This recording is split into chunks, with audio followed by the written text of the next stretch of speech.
Muchísimas gracias, Veronique, por esta reflexión. Y vamos a la segunda conferencia del padre Ignacio Azcoaga, quien es sacerdote diocesano de Pamplona y párroco rural de 47 parroquias in solidum, con otros 2 presbíteros, un mérito sin duda. Licenciado en Derecho Estatal y Derecho Canónico y colaborador de la Comisión de Escucha del Arzobispado de Lima. Lo recibimos también con un aplauso al padre Azcoaga.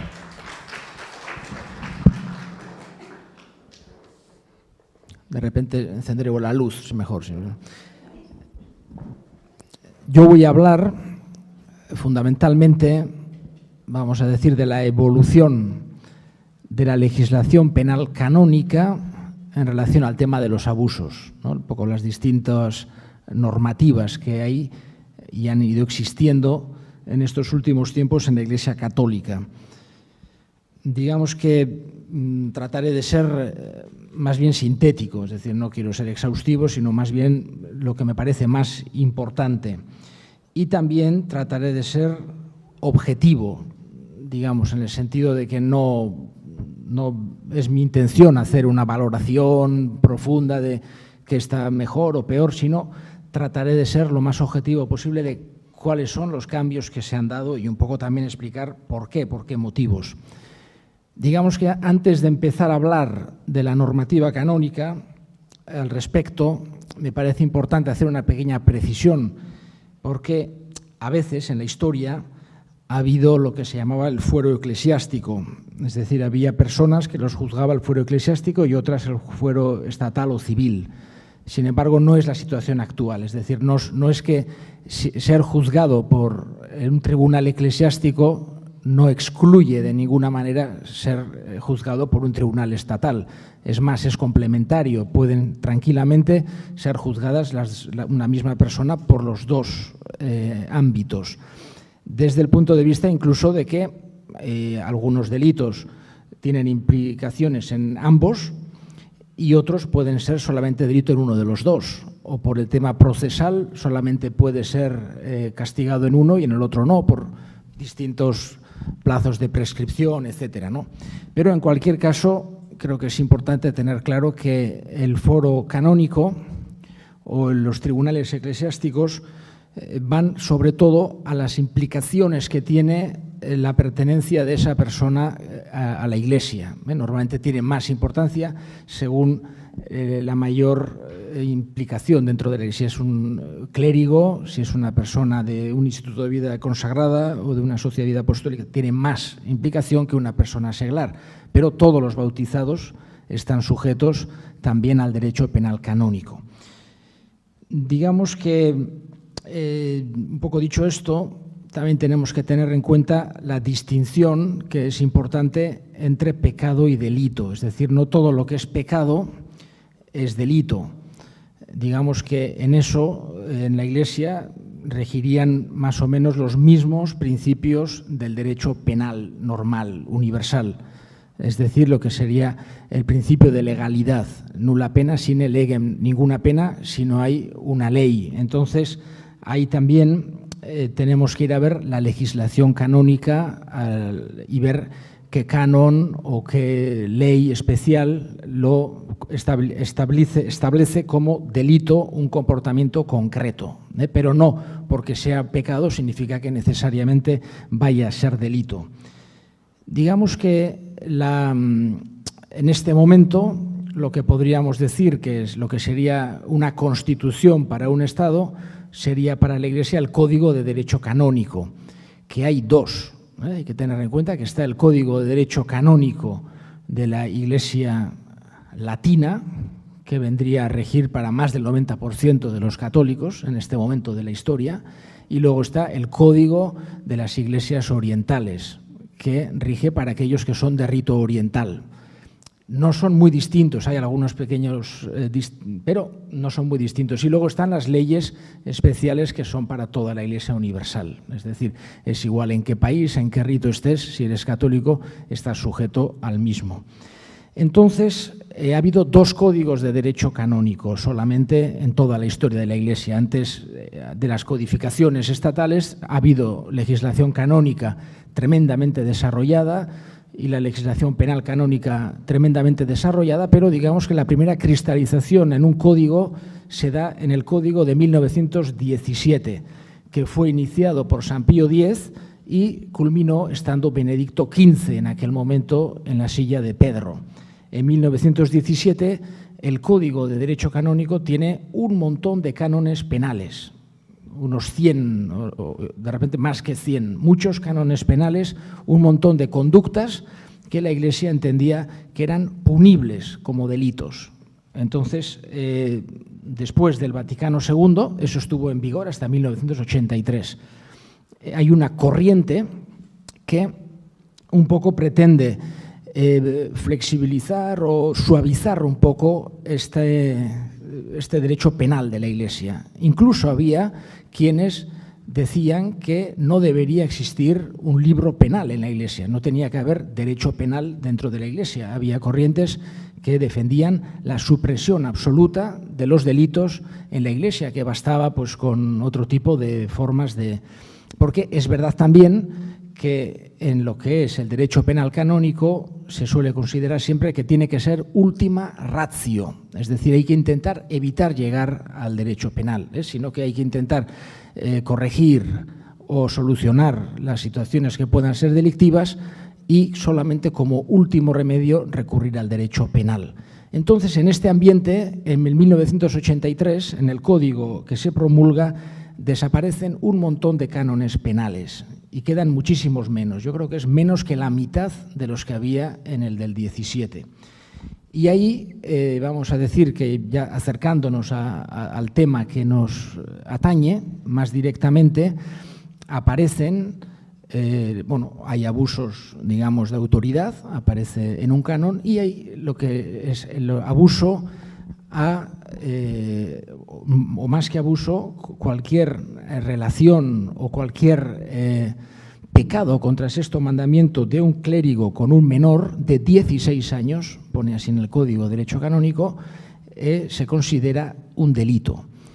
De la misma manera que, por ejemplo, una violación o un estupro aprovechándose de una situación de predominancia, ¿no? Está al mismo nivel en el canon 1395-2. En aquel momento aparece en los delitos contra las obligaciones especiales. Aparece encuadrado en ese ámbito en el 83.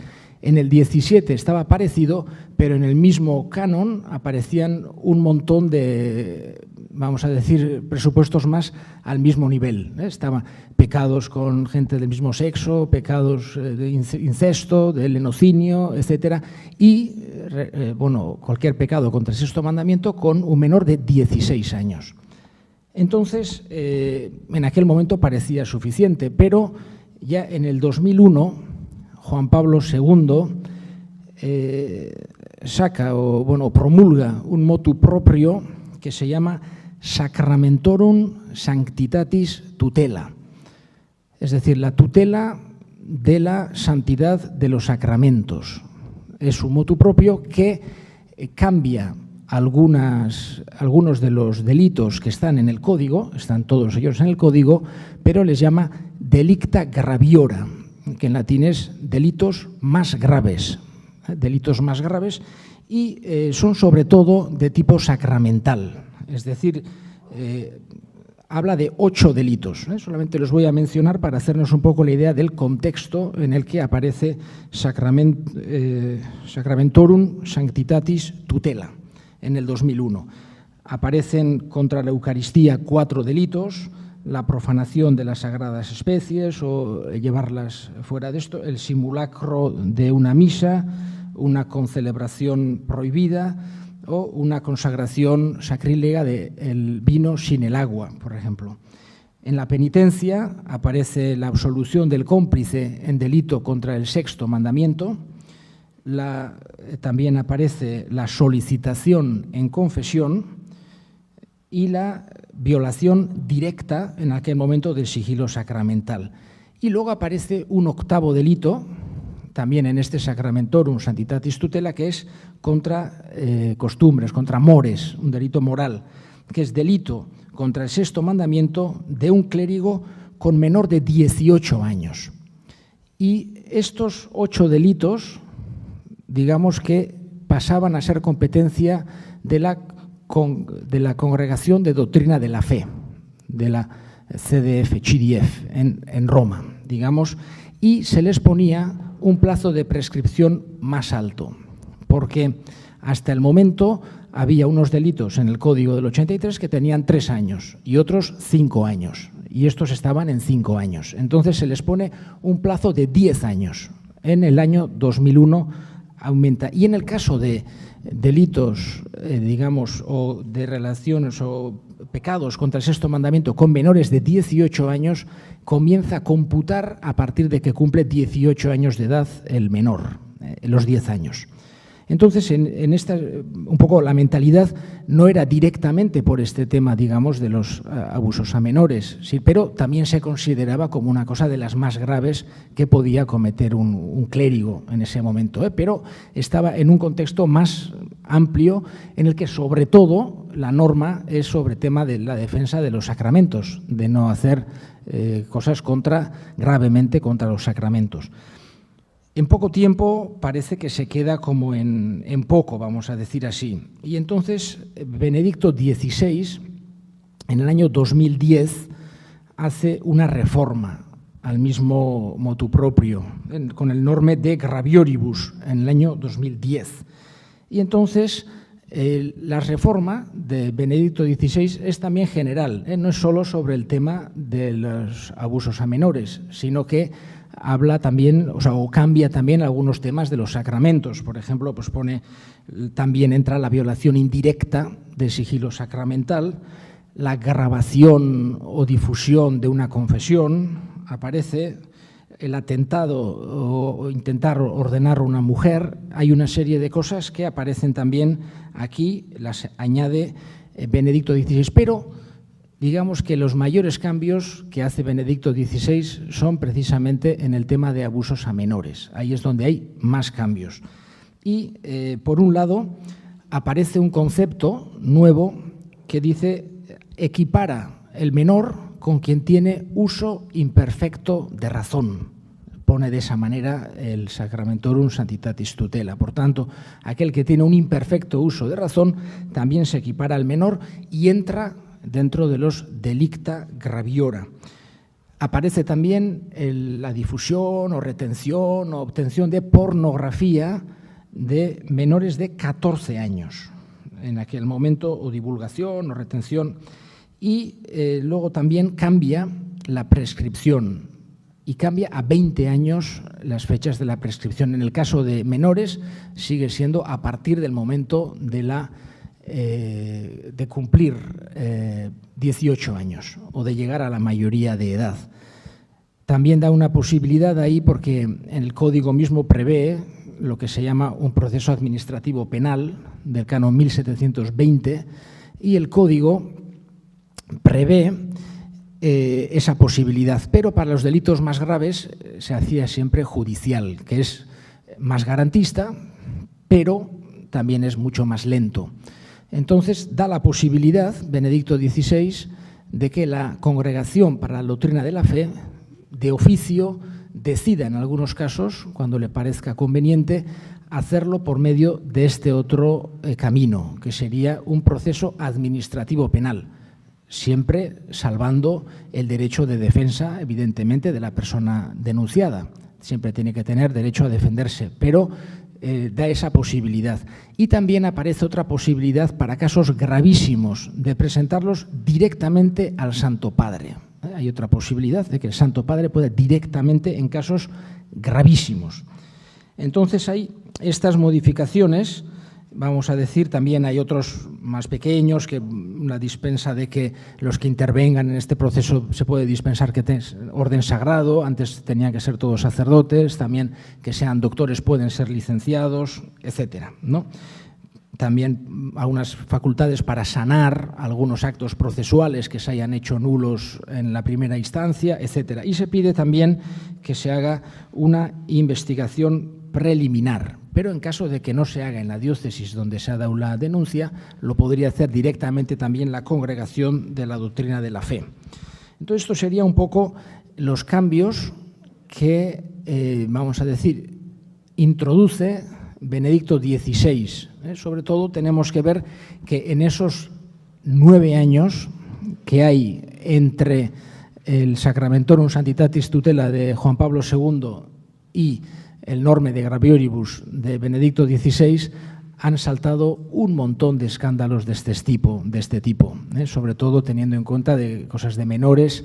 Ya ha empezado con lo de Estados Unidos, luego Maciel, luego ya empezaron en muchos otros lugares, y entonces estamos en una situación muy distinta en la que Benedicto XVI trata de salir al paso para dar una, vamos a decir, una normatividad más fuerte. Y llegamos al Papa Francisco. Digamos que el Papa Francisco ha publicado, digamos, sobre ha hecho 2 cosas, ¿no? Por un lado, ha habido una reforma este año pasado del libro sexto, que es el libro de penal del Código de Derecho Canónico, en el que, por ejemplo, pues los abusos a menores han pasado de estar en delitos contra las obligaciones especiales a estar en delitos contra la dignidad de las personas. Digamos, se le da otro tratamiento distinto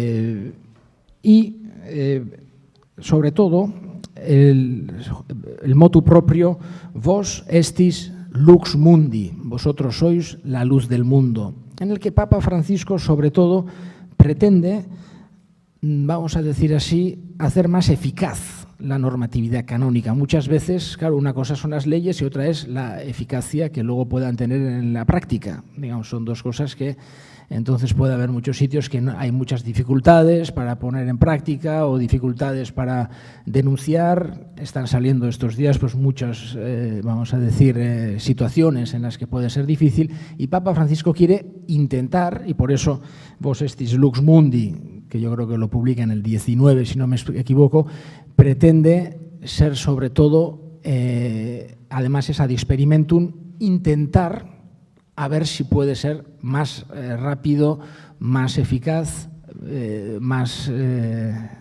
para utilizarlo todos, ¿no? Entonces, lo primero que decreta son las comisiones de escucha, precisamente, es decir, pide que en todas las diócesis del mundo, en el plazo de 1 año, desde, no me acuerdo exactamente, pero en el plazo de 1 año tocó justo la pandemia, entonces se quedó todo paralizado del mundo, ¿no? Pero que en todas haya una comisión de escucha que pueda acoger rápidamente y fácilmente, de una forma, vamos a decir, más independiente, más eficaz, a todas las personas que quieran denunciar y poderles ayudar en todo lo que se pueda, tanto psicológicamente como espiritualmente, y también orientarlas jurídicamente, ante los derechos que tienen, las cosas, etcétera. Por eso, la comisión de escucha es una clave muy importante en Vos estis lux mundi. Papa Francisco quiere que sea más fácil llegar a denunciar cualquier situación que pueda ser de tipo abuso, etcétera.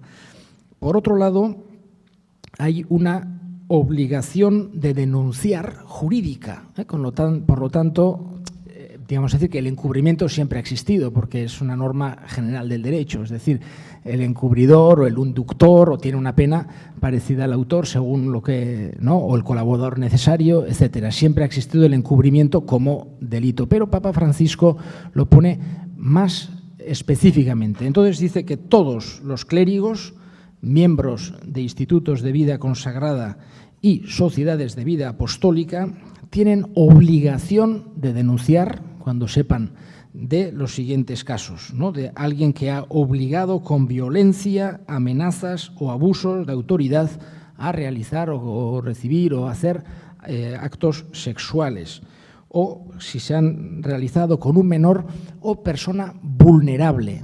Va todavía más allá de lo que va el motu propio de Benedicto XVI, que habla uso imperfecto de razón. Digamos, ahora se instituye persona vulnerable, que sería otro esto, pero bueno. Y luego también cualquier retención, divulgación de material pornográfico de menores. Tampoco pone una edad de 14 años como estaba o como está en este decreto de Benedicto XVI, sino que hay obligación de cualquier cosa pornográfica o que se haya obligado a alguien o animado a alguien a hacer cualquier cosa que tenga contenido sexual menor, hay una obligación jurídica de denunciar. Por tanto, si uno tuviera conocimiento y no lo hiciera, en estos 3 casos también estaría cometiendo un delito. Quiere Papa Francisco con esto que no haya ningún tipo de encubrimiento. Alguno podría decir, y los laicos evidentemente pueden denunciar, pero no tienen una obligación jurídica como lo tiene un clérigo o un miembro de un instituto de vida consagrada o sociedad de vida apostólica. No tiene esa obligación, o sea, no se le podría penar por no haberlo dicho, porque si no, claro, sería una cosa todo el mundo católico, pero evidentemente, moralmente, debería imitar la obligación que tienen los clérigos y si sabe de un abuso menor o una cosa grave, tendría que denunciar un laico también. El hecho de que no se pene el no hacer, evidentemente no lo prohíbe, ni no quiere decir que sea una cosa necesaria para la Iglesia.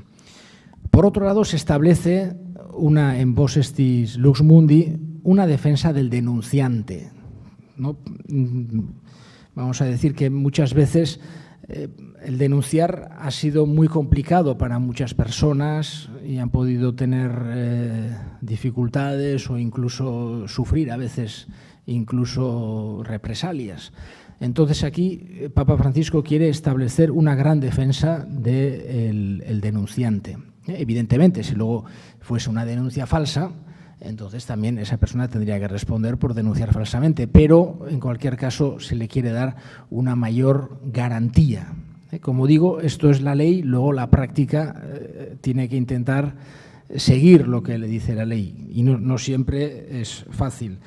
Le da mucha importancia al papel del metropolitano. Por tanto, aquí Papa Francisco pone también a los obispos, un poco delante de las cámaras también, es decir, el encubrimiento o el no actuar de una forma correcta, todos los obispos o también los moderadores generales de una institución de vida consagrada o sociedad de vida apostólica o uno que tenga digamos, un papel parecido, o sea, del mismo nivel que el obispo, en un vicariato o lo que sea. Entonces, Papa Francisco quiere poner también muy claro esa figura.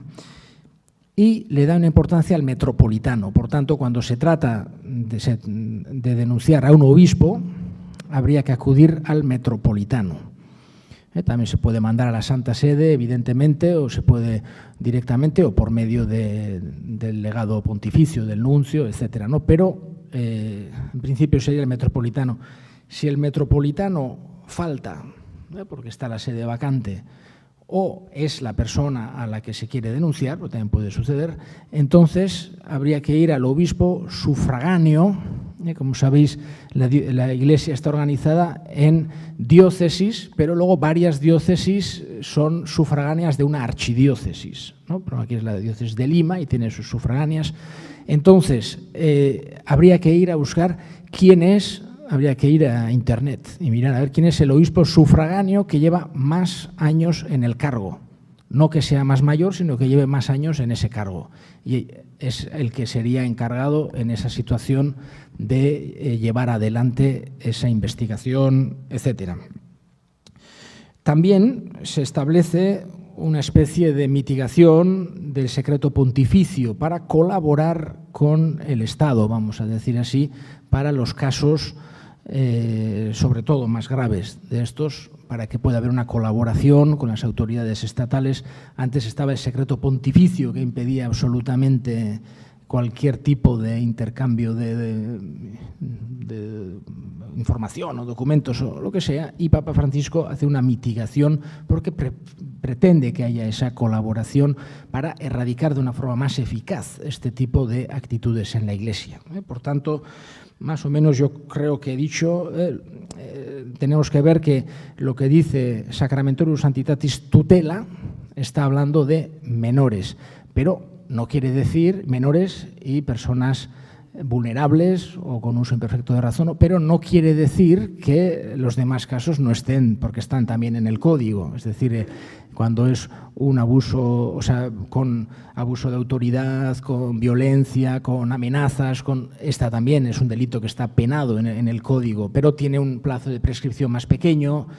El competente es el tribunal diocesano, etcétera. O sea, no están todos en el mismo nivel, pero no quiere decir que no sean delitos. Y más o menos eso sería lo que tenía que decirles.